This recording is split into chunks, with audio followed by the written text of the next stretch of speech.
या बातमीपत्राचे प्रमुख प्रायोजक प्लॅटिनम मॉल इंद्रधनु सोलापूर. सोलापुरातील सर्वात प्रतिष्ठित इंद्रधनु सोसायटीचा नवीन भव्य कमर्शियल प्रोजेक्ट आता रेल्वे स्टेशनच्या अगदी शेजारी शहराच्या मध्यवर्ती ठिकाणी. माजी आमदार दिलीपराव माने यांच्या भाजप पक्ष प्रवेशाबद्दल आमदार सुभाष देशमुख यांनी आपली प्रतिक्रिया दिली.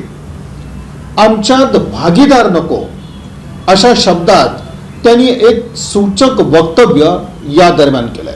दिलीप माने यांना प्रवेश देऊ नये ही कार्यकर्त्यांची भावना आपण मुख्यमंत्री आणि प्रदेशाध्यक्षांकडे मांडली होती. मुख्यमंत्र्यांनी प्रदेशाध्यक्षांशी चर्चा करण्याचं आश्वासन दिलं होतं. त्यानंतरही आपल्याला न विचारता माने यांना पक्षात प्रवेश देण्यात आला. पक्षाने आपली भूमिका स्पष्ट केली असून पुढील काळात मतदार आणि कार्यकर्ते जी भूमिका घेतील त्यांच्या पाठीशी आपण ठामपणे उभे राहणार असल्याचं आमदार सुभाष देशमुख यांनी सांगितलं. आतापर्यंत पक्षाने दिलेले सर्व आदेश आपण शिस्तीने पाळले आहेत. वरिष्ठांनी पक्ष वाढीसाठी माने यांना घेतला असेल तर त्यामागची कारणं आपल्याला माहिती नाहीत. मात्र माने यांच्या गटाला कोणत्याही निवडणुकीत उमेदवारी देण्यात येणार नसल्याचं सांगण्यात आलंय.